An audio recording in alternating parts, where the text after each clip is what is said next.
Ayan, good morning Luzon, Visayas, Mindanao at sa buong mundo.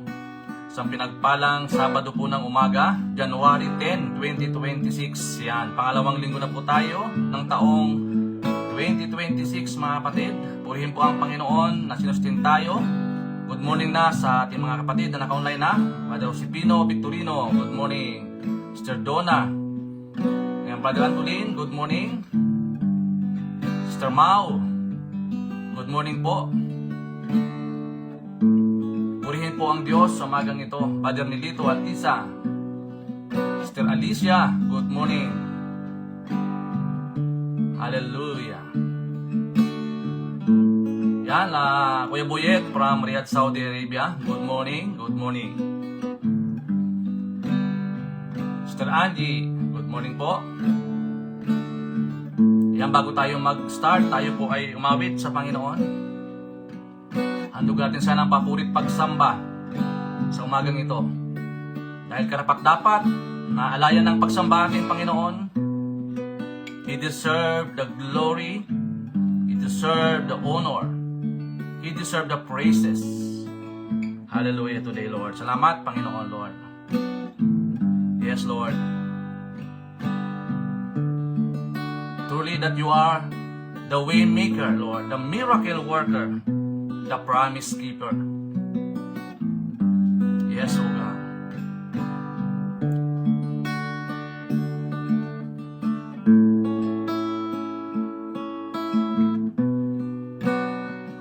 You are here, moving in our midst. I worship you.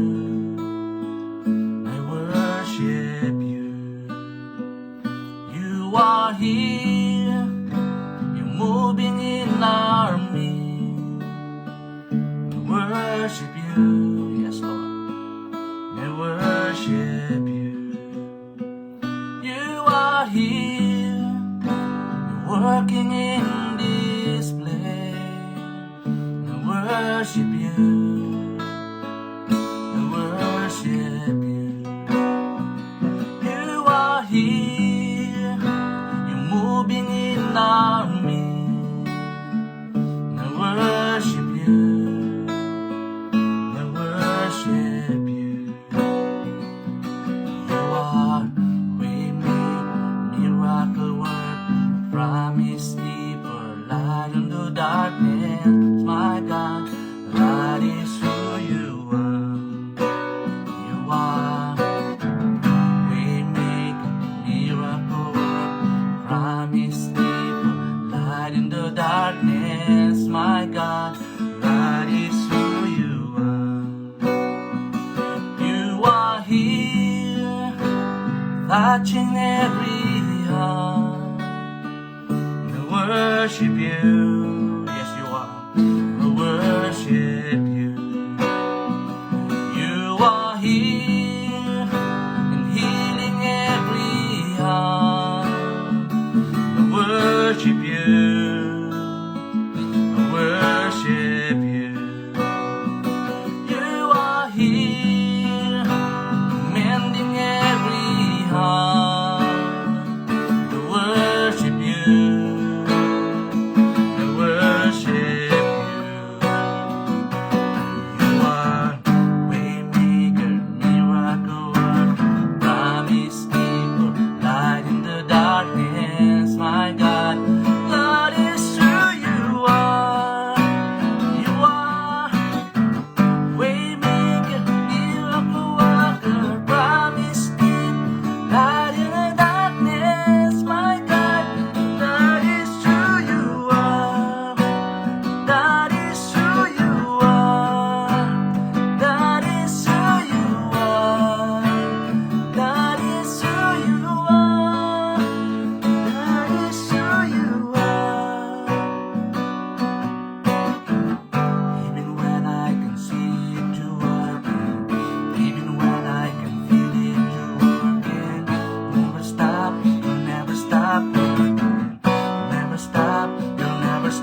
are the promise keeper, O God. You are the God that never changes. You are the same yesterday, today, and forever. You are the Alpha and the Omega, the first and the last. Jesus alone deserve our praises, deserve our glory, deserve our thanksgiving sa umagang ito. Thank you, Lord God, once again for the heart of worship. Father God, salamat po sa umagang kay ganda, Panginoon, Lord. Sa lahat, Lord God, sa biyaya mo, na kami po ay inyo pong ginising, na mayroon pong kasigasigan, kasiglahan, kapayapaan sa aming pong kalooban, Panginoon. Thank you, Lord God, for your amazing grace, O God. So umagang ito, muli po namin pinagkakatiwala ang Daily Vibrant Word, Lord. Ikaw po maghari, ikaw po manguna magmula sa umpisa hanggang sa katapusan ng aming pong daily devotion sa umagang ito. Father God, I pray in the name of Jesus. Let your Spirit manifest in our midst, Lord God. At ikaw po ang makita. Ikaw po ang may taas, Panginoon, maluwalhati sa umagang ito, Lord. We acknowledge that apart from you, we are nothing. We are lost, O God. Thank you, Lord God, sa aking mga kapatid, Lord, na naka-online na. Father, I pray in the name of Jesus. Give them hunger and thirst, Lord God, for your word, Lord, today. In Jesus' name. Father God, anong pong devour, inahadangan ko sa pangalan po ng ating Panginoong Yesus. Amen and amen. Ayan, good morning na po sa bawat isa. Isang pinagpalang Sabado ng umaga, mga kapatid. Puri na po sa bawat isa. Yan. Pastor Perseus, good morning. Pastor Remy, good morning po. So, napakasarap po magpuri sa Panginoon, mga kapatid.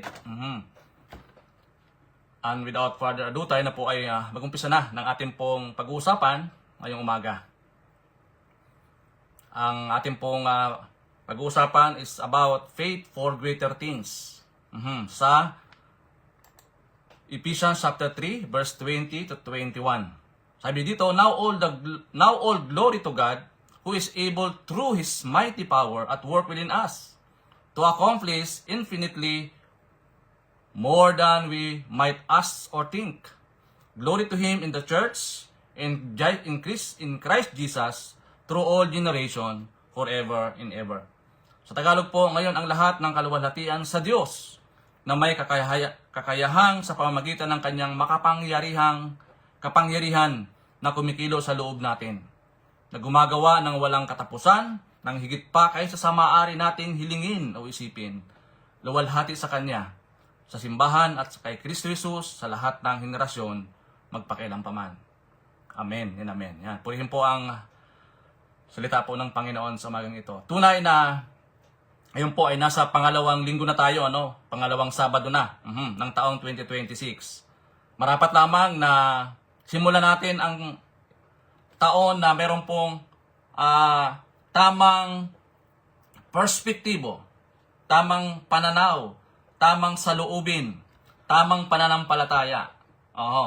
New start, new focus, yan dapat ang pasimula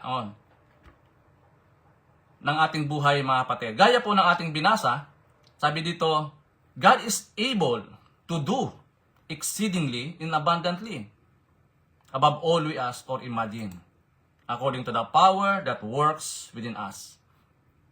Faith for greater things, yung pananampalataya para sa mas malalaking bagay.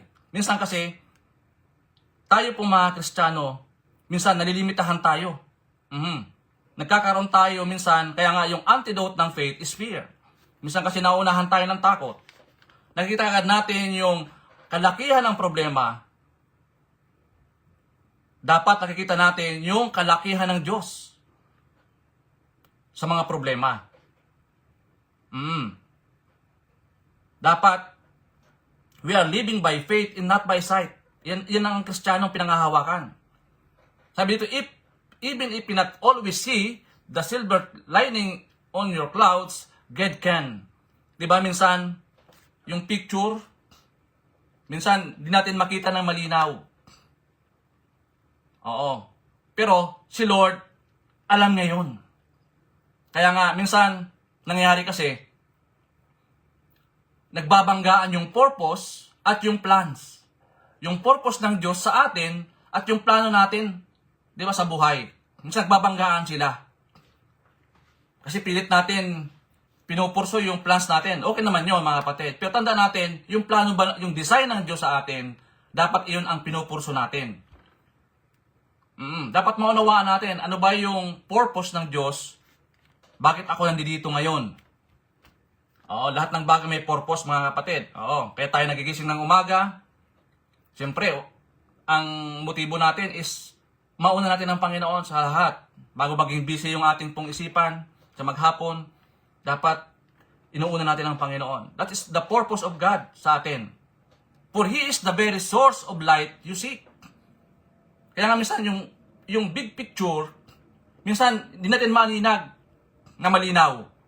Kasi nga, pinagrambol-rambol natin yung purpose ng Diyos doon sa plano natin. Kaya malinaw po ang Bible. Sabi na po ng Bible, many plans of man's hearts, but the Lord's plans will prevail. Diba? Si Lord pa rin yung mayroong final decision. Nangyayari kasi, pinipilit natin yung gusto natin, na kahit naman sa lungat doon sa purpose ng Diyos sa atin. No? Kaya tuloy nangyayari, burnout. Nangyayari, frustration. Nangyayari, question na malaki. Oo. Minsan nagko-question tayo sa Panginoon.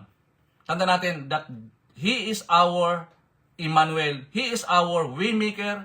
He is our promise keeper. Hindi nagbabago yung pangako ng Panginoon yesterday, today, and forever. And surely He matches with His own tears His children shed. Diba? Everything in the gospel teaches us that we can change if we need to, that we can be helped if we truly want it, that we can made whole whatever the problems of the past. Kaya tayo po ay mayroong paninindigan o kaya pagdidesisyon dun sa mga bagay-bagay na hindi na maging produktibo na nangyayari sa buhay natin. Meron tayong kapasidad na baguhin yon. Kaya nga, faith for greater things. Napakalaga yung lawakan natin yung ating pong pananampalataya doon sa mga malalaking bagay, mga kapatid. Hindi lamang doon sa maliliit na bagay. Minsan kasi doon sa maliit na bagay, hindi tayo mapagkatiwalaan ng Diyos. Tanda natin, believe God for greater things. This year 2026, may hamon po sa atin, mga kapatid. Pero pong malinaw na direksyon ang Panginoon. It's a matter of priority. O nabanggit natin ito, mga kapatid, yung priority po natin. Napakahalaga po ito. Oo, kasi kapag naumpisahan mo ang taon na hindi ayos, mga kapatid, siyempre yung resulta niyan, hindi rin maayos. Kaya nga, ito po yung maganda natin ginagawa kasi naumpisa natin yung taon na tama. Siyempre, may proseso po yan, may mga uncertainties, may mga struggle, may mga persecution, pero dahil nga naumpisa natin ng tama, magbabari yan. Magkakaroon niya ng finished product, magkakaroon niya ng magandang produkto. Kaya yung battle, yung battle nakita natin sa paligid, pero sa mind natin may battle din, mga kapatid. Kaya meron po dito magandang sinabi nung unknown author, sabi dito, expect great things from God and attempt great things for God. Minsan kasi, naroon yung expectation natin sa ating pong Panginoon, pero may ipinagawa pala sa atin ng Diyos, hindi natin ginagawa. Halimbawa, may calling, tinawag ka ng Diyos na mag-share ng gospel. Yun naman talaga yung inaasam-asam mo dati pa. Pero, nung nandun ka na sa actual, andun na yung talagang, di mo alam na may mag-i-ignore sa'yo. May mga persecution, di ba, along the way. Di ba? Kaya nabibigla tayo minsan. Kailangan kasi, mga kapatid, ready tayo. Asahan ang mga dakilang bagay mula sa Diyos. Dapat doon natin ilagak ang ating pong puso. sa ating pong Panginoon. At huwag tayong matakot na subukan. Kasi ito po yung minsan nakita natin na may misunderstood, no? Kapag ang isang bagay hindi mo pa nagagawa, hindi mo pa masasabi na okay yan. Minsan kasi sa isip lang natin, di ba? Isip lang, okay to, gagawin ko to. Kayang-kaya ko to, ano? Sa isip lang yun.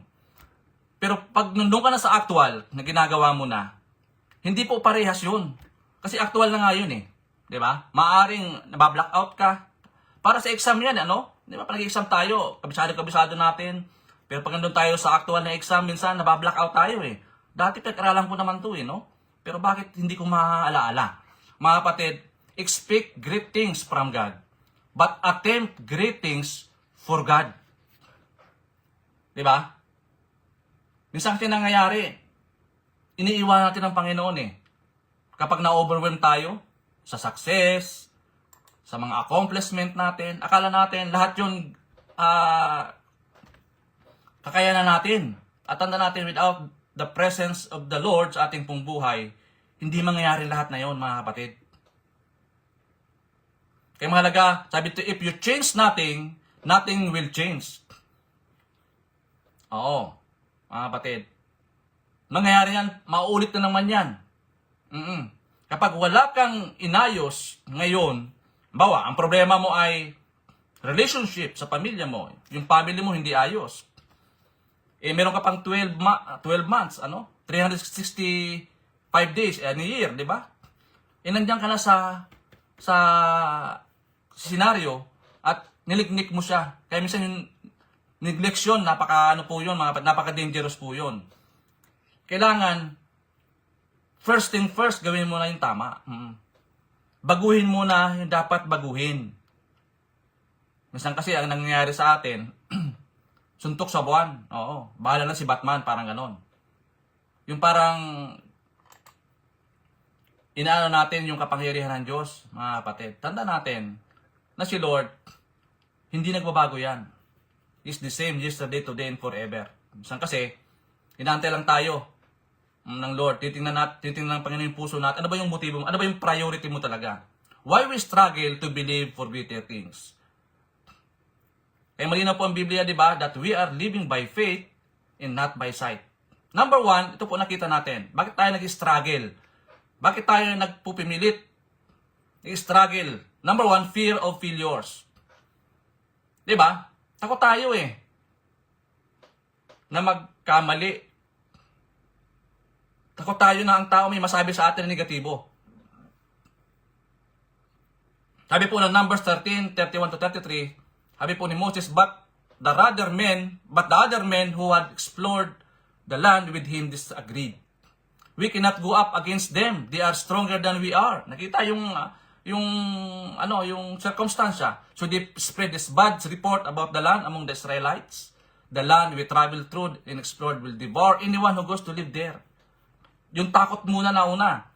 All the people we saw were huge. Mga higante. We even saw giants there.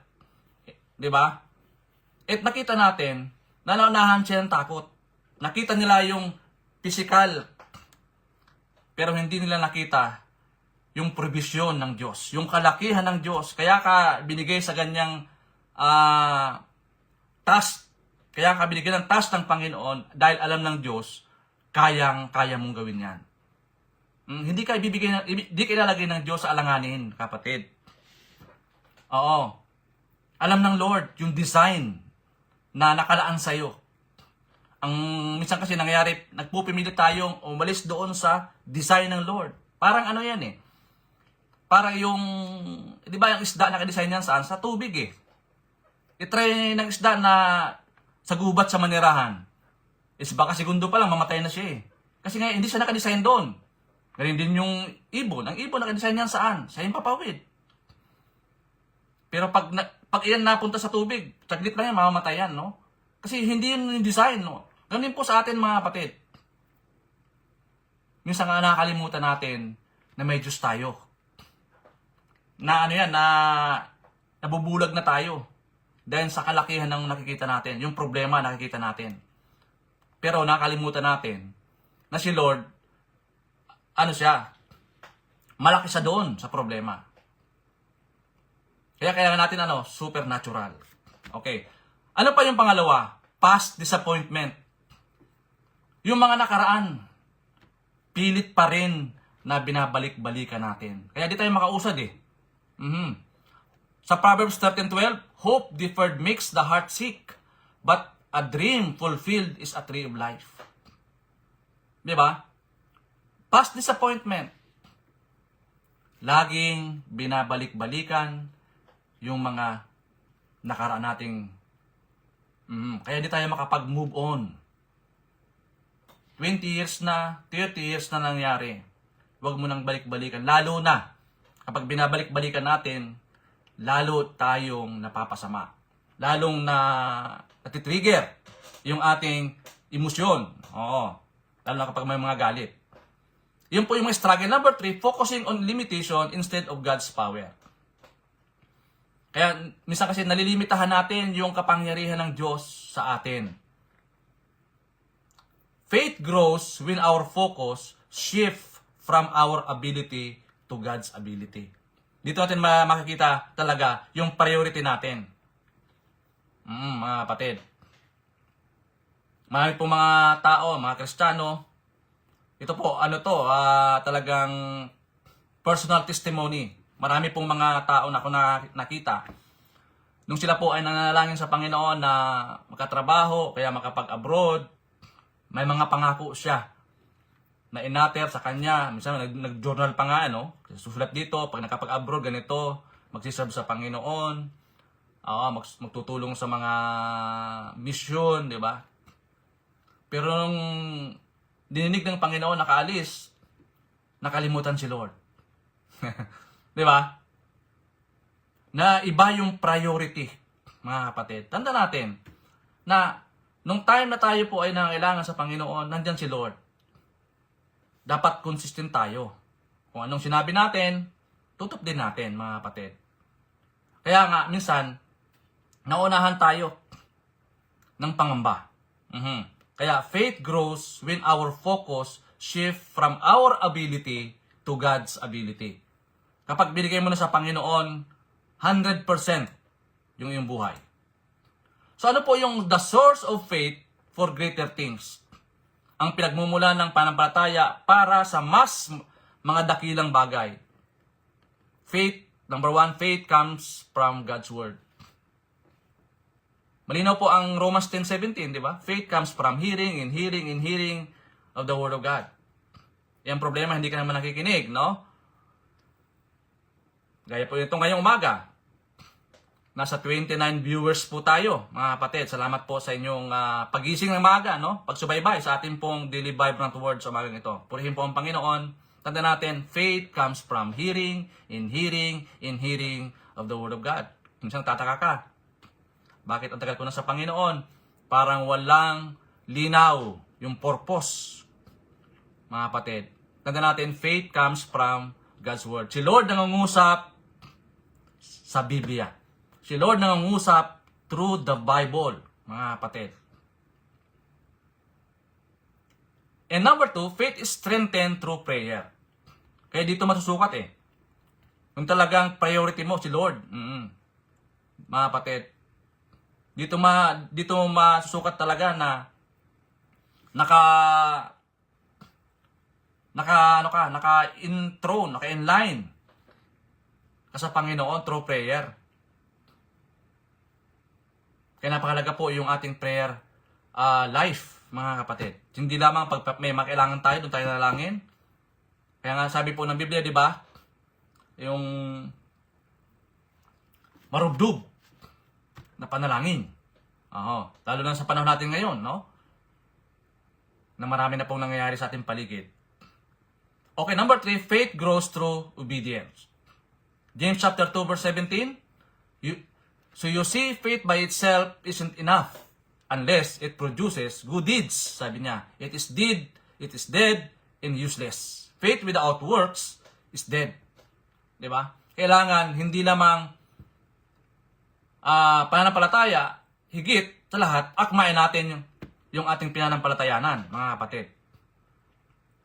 Halimbawa, may instruction ng Lord sa atin na mag-evangelize ka, pero hindi ka naman sumunod. Anong tawag doon? Faith without works is dead, sabi po dyan, mga kapatid. So ano po ba ang teaching natin ngayong umaga? Number 1, greater things are God-centered, not self-centered. Kaya minsan, hindi natin talaga na-achieve yung momentum sa paglilingkod natin sa Panginoon kasi nga may mga reservation tayo. Oo mga kapatid. Meron tayong mga reservation. Sabihin, hindi 100% sinusuko natin sa Panginoon. Lalo na pag nag-usapan po yung ating priority. Sa John chapter 14 verse 12, I tell you the truth, anyone who believes in me will do the same works I have done, and even great works, because I am going to be with the Father. Kaya nga, ito pong ginagawa natin, gawain po ito ng Panginoong Hesus eh. Ang ginagawa lang natin, pinagpapatuloy lang natin yung ministry ng Panginoon nung siya po nandito sa lupa. Oo, kaya nga yung gospel hindi po yan nahihinto, nagtutuloy-tuloy po yan, mga kapatid. Kahit na may mga persecution, kahit na may mga uncertainties na di natin na anticipate, no? Nagpapatuloy po yan because greater things glorify God, not ourselves. Bonus na lamang po yun, mga kapatid. Oo. Greater things glorify God, not ourselves. And also, God often moves us where we must fully depend on Him. Kaya nga, dapat God-centered, hindi self-centered. Kita mo po, nangyayari ngayon sa atin, sa Pilipinas, no? Lahat ng bagay, may katapusan. Mga kapatid, lahat ng bagay, nakatakdayan sa Panginoon. Greater things glorify God, not ourselves. Number 2, God's power is already at work in us. Ito po yung kalakasan po natin, mga kapatid, that ang kapangyarihan ng Diyos ay kumikilos na sa atin. Kaya nga, sabi po ng Ephesians chapter 1, verse 19-20, I also pray that you will understand the incredible greatness of God's power for us who believe Him. This is the same mighty power. Wala namang nag-iba eh. Yung Diyos na sinasamba ng mga ninuno natin, hanggang din naman yung Diyos na sinasamba natin. Wala nagbabago. Wala pong nagbago. Minsan tayo lamang kasi nagbabago, mga kapatid. Siya din po yung namatay at nabuhay ng mamuli. Siya din po yun. Wala pong iba. Mga kapatid, greater things happen when we cooperate with God. Kailangan kasi ng cooperation natin sa Panginoon. Kailangan tayo ng Diyos. Mga kapatid, inaantay ng Diyos yung ating decision making. Kaya dito, maganda po yung sabi dito, we don't work for power, we work from power. Di ba? Mga kapatid, napakaganda, no? Yan po yung pangalawa. Yung pangatlo, God's work continues through all generation. Mga kapatid, sabi po ng Psalm 145 verse 4, let each generation tell its children of your mighty acts. Let them proclaim your power. God wants to work through us for future generation. Kaya nga, dapat hindi nahinto ang gospel. Natutuloy-tuloy yan, mga kapatid. Hindi dapat tayo nilimitahan. Dapat He is working and working and working and working. Mga kapatid. God is working. God is working and working. So, paano natin i-apply ang mga bagay? Number 1, enlarge your vision. Napaka-importante ito, mga kapatid. Enlarge the place of your tent. Lawakan mo. Oo. Mga kapatid. Isaiah 54:2, enlarge your house. Build an addition. Spread out your home and spare no expense. Magdala ka ng kaluluwa sa Panginoon. Dati, hindi mo pa naranasan na mag-worship sa Lord. Gawin mo na. Dati, takot ka na mag-share ng gospel. Ngayon, gawin mo na mag-share ng gospel. Enlarge your place. Diba? Mga kapatid, believe God for greater things this year, 2026. Number 2, pray bold prayers. Minsan kasi yung prayers natin, hanggang kisame lang eh. Mga kapatid, dapat ang aim natin, makarating sa Panginoon. Mapukaw natin ang ating Diyos. Katukin natin ang langit, no? Ito po yung bold prayers, mga kapatid. Diba? Ano pa yung number 3? Take a step of faith. Lakaran mo. May malinaw ang Diyos na nakikita may mga revelasyon ng Lord sa iyo. May pinapagawa sa iyo ang Panginoon. Oo, lakaran mo. Take steps of faith. Matthew 14:29, yes, come, Jesus said. So Peter went over the side of the boat and walked on the water toward Jesus. Alam naman natin si Peter. Nasa po ay nakalagad sa tubig eh. Nakalagad po siya sa dagat, no? Dahil nga nakatuon siya sa Panginoon. Nag-act siya sa kanyang panampalataya. Pero dahil, ano nangyari? Marami siyang nakita, na-defocus siya. Kaya napakalaga yung focus natin sa Panginoon. And number 4, remain faithful in small things. Luke 16:10, if you are faithful in little things, you will be faithful in large ones. But if you are dishonest in little things, you won't be honest with greater responsibility. Dito masusukat yan sa maliit na bagay. Mga kapatid. Kasi gusto kasi natin malakihan. Doon nga sa maliit, di tayo mapagkatiwalaan eh. Doon pa kaya sa malaki. Umpisahan mo sa maliit. Oo, mga kapatid. Ang mahalaga, nag-act ka doon sa faith mo. Kaya yung journal, kailangan na malaga yung mga kapatid. Oo, kailangan natin take down. Ano ba yung mga plans and goals natin? Tapos na tayo sa New Year resolution, yung mga plans and goals naman natin. Oo, kailangan meron tayong nakikita para meron tayong lalakaran. Mahirap kasi yung sumusuntok sa hangin, ano? 'Di ba? Mahirap 'yun. Di mo alam ang kalaban mo eh. Remain faithful in small things. Lawakan ang iyong paningin. Ano pa?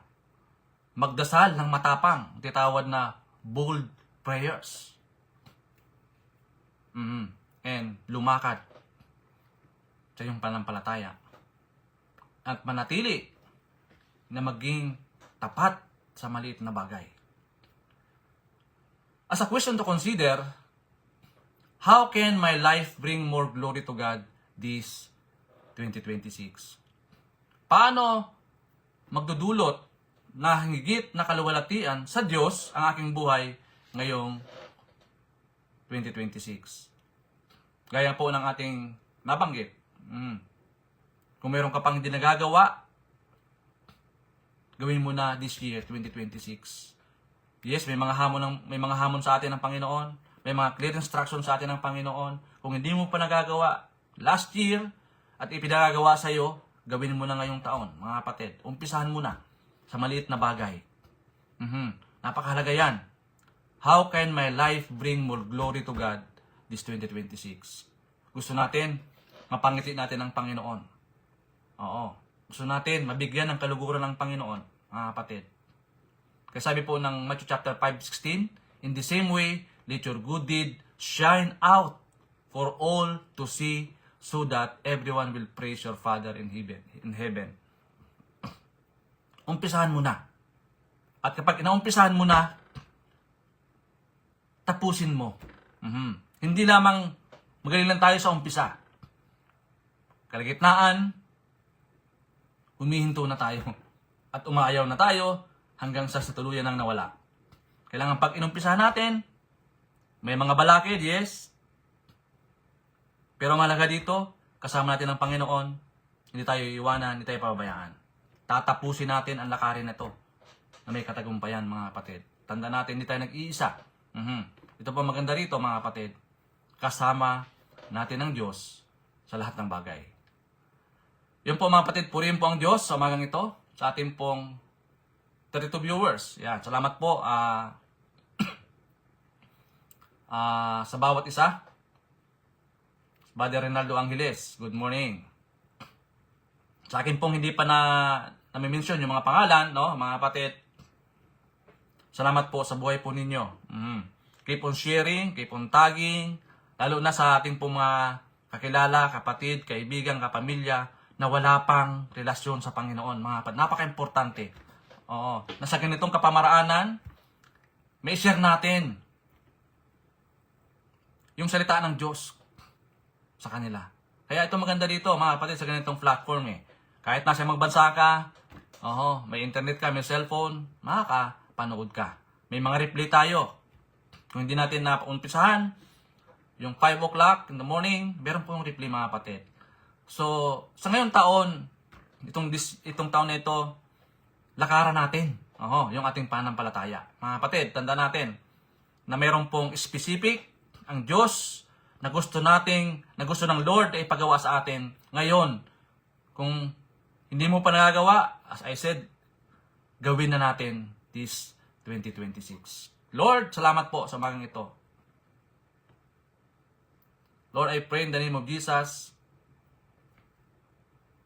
na kailangan namin manampalataya ng Panginoon ng higit pa sa nais mo, O Diyos, sa aming paggawa. Lakaran namin yung panampalataya na ito.